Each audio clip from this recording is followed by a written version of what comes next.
percaya Tuhan mah saya kira semua orang mengatakan percaya Tuhan. Terlepas Tuhannya apapun, yang penting bertuhan. Tapi ini setelah engkau percaya bahwa Allah Tuhanmu, yang paling penting ingin saya kemukakan di sini, selama ini kamu ngerasa dikasih makan oleh Allah enggak? Enggak. Selama ini engkau mendapatkan rezeki berlimpah ruah, bisa beli rumah, beli mobil. Siapa yang ngasih? Ya usaha sendiri. Kenapa kita tidak lanjutkan setelah percaya ya Tuhan dan Dia adalah yang memberi rezeki, kita akui semuanya. Saya kira kalau orang sadar bahwa ini adalah pemberian Allah, saya kira pasti nggak bakal medit kok. Ya, sebabnya medit itu karena dia tidak merasa diberi oleh Allah. Percaya nggak? Kalau kamu sadar bahwa saya ngasih uang kamu setiap hari, ya kan? Tinggal di sini dapat fasilitas, dapat makan, listrik gratis, makan gratis, rumah gratis, air gratis, kan gitu. Kemudian tiap bulan saya kasih 10 juta, ya kan gitu. Mungkin nggak anak saya lagi susah kamu tidak mau menolongnya? Nggak mungkin. Iya, sebabnya orang medit itu, sebabnya orang kikir itu karena dia tidak merasa diberi oleh Allah. Semakin orang merasa mendapatkannya susah payah, meditnya semakin gede. Percaya nggak? Iya. Ini hasil keringatku, banting tulang, peras keringat, awan dadi bengi, bengi dadi, endas dadi sikil, sikil dadi, banting tulang, peras, tepar sih lah keringatnya.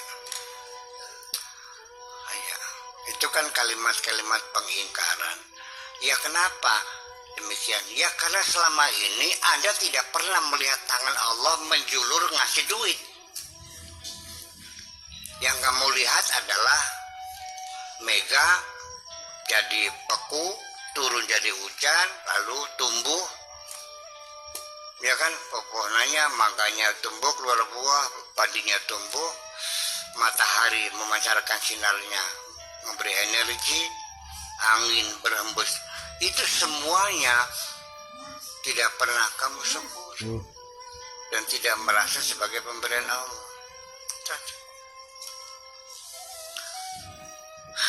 Jadi ya percaya Allah itu yang paling substantif di sisi mana? Di sisi rizki sebetulnya. Rizki mana yang terbesar? Rizki diberi kesempatan untuk hadir di dunia ini. Ya. Bersyukur atas kehadiranmu. Ini artinya syukurul wujud. Mensyukuri kamu diwujudkan, diciptakan di dunia ini. Iya. Jadi nggak tahu lah. Yang paling penting itu. Kalau masalah yang lain-lainnya ya yang penting itu rezeki diberi kesehatan, diberi jodoh, diberi rumah, diberi ini, diberi semua itu. Wa in ta'uddu ni'matallah la tuhsuha. Kalau kamu membilang nikmat Allah tidak akan terbilang. Segitu banyaknya tidak ada yang kelihatan. Semuanya gelap gulita. Aneh, bin ajaib gitu. Tiap hari ngaji, tapi nggak ngerti-ngerti. Ya, tiap hari dikasih ceramah, nggak paham-paham. Yang ceramah itu nggak paham.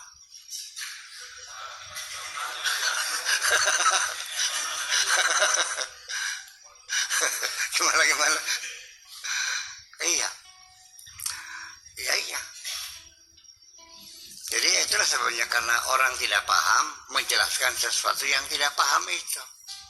Yang mendengarkannya semakin tidak paham. susu. Ngerti bedu? Pas-pasan lah gitu. Begini, gimana sih menumbuhkan perasaan, kesadaran bahwa Allah memberi rezeki kepada kita. Ya, jadi selama ini ya hujan ya dianggapnya turun sendiri, air mengalir sendiri, paru-paru ya kembang kepes sendiri, jantungnya berdegup sendiri, darah mengalir sendiri, mata ngantuk tidur sendiri, setelah kenyang ya bangun sendiri, lalu beol juga kotoran keluar sendiri, begitu panas udara ongkep ya keluar keringat sendiri. Jadi artinya Allah tidak pernah hadir kok di dalam hati manusia. Iya. Tetapi anehnya ketika sedang tenggelam di lautan ombak besar baru menjerit Allah. Ya, begitu selamat ke pinggir ya murtad lagi. Ya itu kan begitu. Kalau sedang sakit mah ya udah, kalau sudah dokter angkat tangan, wah saya datang ke dukun-dukun ke kiai. Pokoknya berapapun harganya aku pengen sembuh. Iya. Suruh baca istighfar 10.000 kali dikerjain semuanya. Setelah sembuh, ya lupa lagi. Seperti itulah manusia. Dan itu juga mungkin termasuk kita ini, seperti itu. Aja mungkin ya. Dia bilang ya aja gitu. Ya kamu baru sadar punya Tuhan tuh ketika utang di bank dan kejar-kejar. Rumah sawah yang diagungkan sudah terancam akan disita. Istri sudah minta cerai. Anak masuk penjara karena narkoba. Mertua sudah melotot aja matanya. Baru menjerit minta tolong sama Allah. Iya. Nyungsep di istana Gunung Jati itu. Sehari sembahyangnya 400 kali. Sujud Allah. Sampai batuk lecet kabeh. Iya. Ya. Baca Quran lagi, sembahyang lagi, nangis lagi gitu. Dikabulkan, selesai. Ya begitu utang selesai semuanya, ya sombong lagi. Ya kenapa? Kenapa seperti itu? Ya karena persoalannya ya ingat Allah itu nggak bisa sekali-kali, harus selalu. Nggak bisa sekali-kali. Begitu saat kamu lupa, disambar sama setan otak kamu. Makanya alladzina yadhkuruna Allaha katsira. Uzkurullaha katsira. Katsira itu bukan banyak, selalu maksudnya.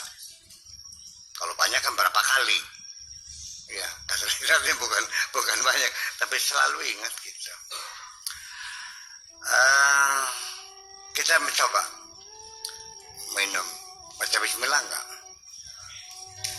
Mohon izin ya Allah, gitu kan gitu. Mau ngerokok bismillah enggak?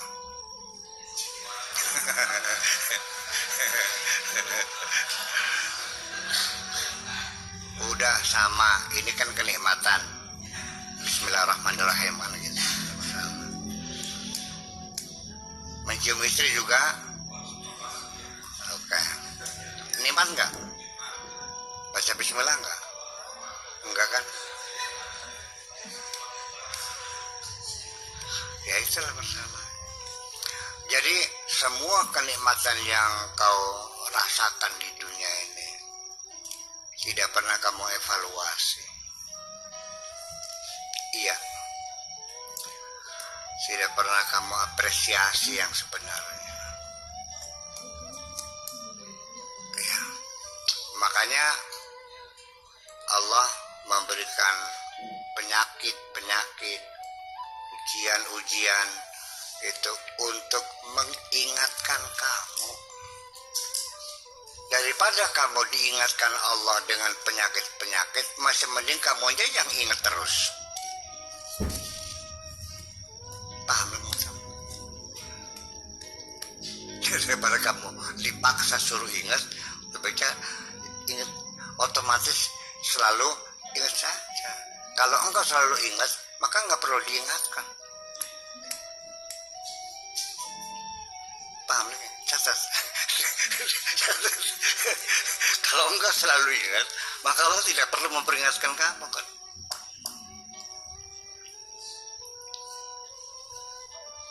Ini kata kunci semacam ini jarang diperhatikan.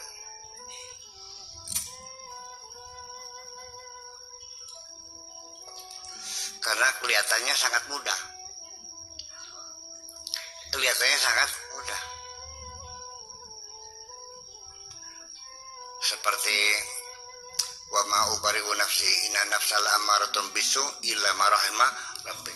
Aku tidak bisa membebaskan nafsu. Nafsuku selalu ngajak jahat terus kecuali disayang Allah. Nggak paham. Padahal itu kan kata kunci. Ya, daripada kita ngelawan nafsu nggak jelas kalah menangnya, ya bagaimana caranya disayang Allah itu saja kok.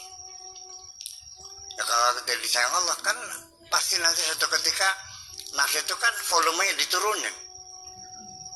Iya, itu kan tegang 100 terus kan gitu. Turunin tinggal 20 kan nyaman. Iya, artinya musolako ya meditnya keluarnya dikit lah gitu. Iya gitu.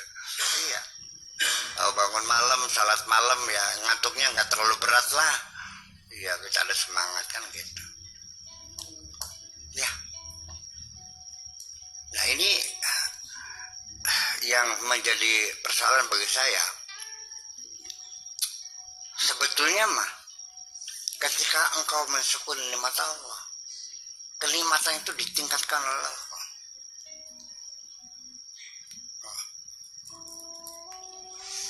Daripada engkau merasa hasil jerih payahku, ya kadar kenikmatannya adalah lebih tinggi jauh daripada merasa engkau diberi oleh Allah itu. Ya memang orang dapat harta karena jerih payah itu memang kadar kenikmatannya lebih tinggi dari orang dapat harta ujuk-ujuk. Tahu ujuk-ujuk? Dapat warisan. Ya kan gitu. Dapat lotre. Gitu.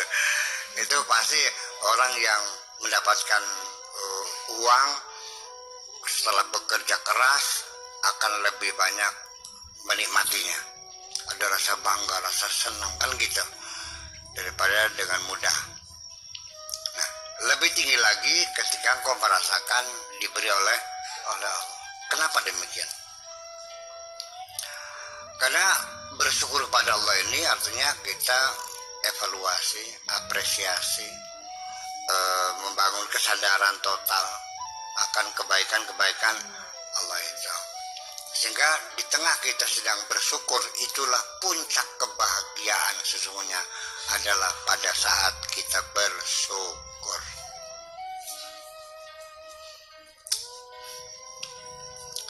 Makanya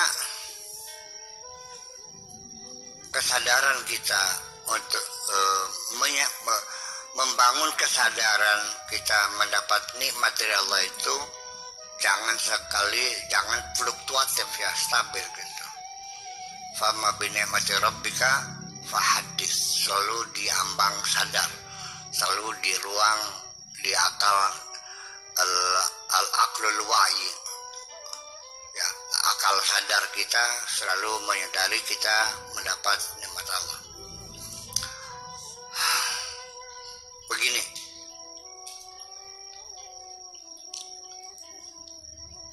makan sate enak nggak? Apa bedanya makan sate, lagi makan sate pas lampunya mati? Makan sate dengan makan sate lampunya terang, ada bedanya nggak? Enak mana? Kenapa? Karena dalam kesadaran. Mata kitanya melihat sate, pikiran kita mikir sate, tangannya megang sate. Kalau di gelap gulita kita tidak melihat sate, kita hanya merasakan satenya.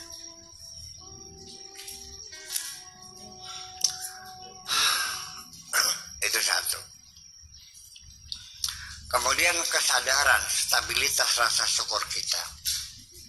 Artinya bahwa dinikmatinya ini sate, kita lagi makan sate. Pikiran kita mikirin sate. Jauh akan lebih sempurna menikmatinya daripada kita tidak konsentrasi, lagi makan sate tapi pikirannya mikir utang.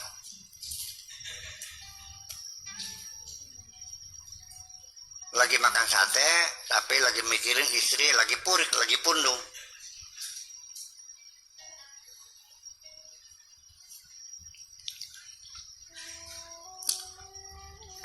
Lagi makan sate tapi hati kamu lagi kesel karena di PHK di perusahaannya.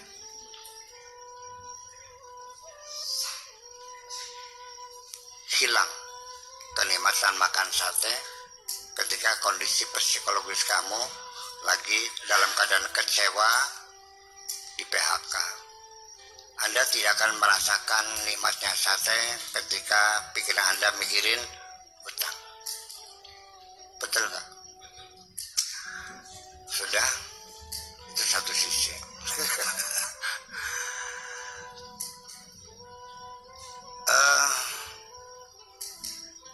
Sesungguhnya bahwa di dalam bersyukur itu sendiri ada satu kesadaran yang real, ya, bahwa ini benar-benar satu kenikmatan.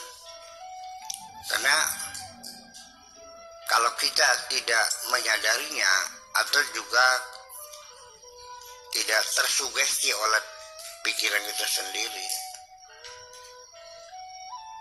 itu akan berbeda. Contoh gini, suatu ketika saya minta rokok sama teman, rokok gudang garam merah. Saya rokok, saya merasakan merokok gudang garam merah itu. Setelah tinggal sedikit, tinggal puntungnya saja, saya lihat-lihat Sriwedari, si halal ya. Jadi selama ini saya tertipu karena saya meyakini gudang garam itu dia cangkangnya gudang garam merah, isinya Sriwedari. Kan buat gaya-gaya dulu tuh kan gitu. Itu sehingga saya tersugesti bahwa saya ngerokok Sriwedari, rokok gudang garam. Dan nikmatnya persis sama seperti gudang garam. Baru tersadar Sriwedari setelah saya sadar bahwa ini ada tulisannya Sriwedari. Ya itu tersugesti. Ya, makanya dalam menikmati rezeki Allah ini, kalau kita dalam kesadaran bersyukur yang sempurna, betapa nikmat itu berlipat ganda. Wala in syakartum la azidannakum. Itu yang bisa saya tangkap. Adapun kalau kamu bersyukur lalu rezekinya ditambah lagi besoknya, untungnya lebih gede lagi, saya kira itu juga mungkin. Tetapi dari siyakul kalam kayak maknanya lebih dekat itu. Jadi bukan kita bikin rumah lu syukuran, undang kiai syukuran menempati rumah yang baru, lalu tahun depannya perlu ditambah dapat rumah satu lagi gitu. Itu juga bisa, tapi yang dekat dengan itu kan akan kami tingkatkan nikmat kami. Makanya wala syakartum la azidannakum. Apa yang ditambahkan tidak dijelasin. Apakah rezekinya, apakah kenikmatannya? Yang pasti kenikmatannya. Karena bagaimanapun rezeki itu value-nya, nilainya adalah pada kenikmatannya. Kalau tidak dinikmati ya bukan rezeki.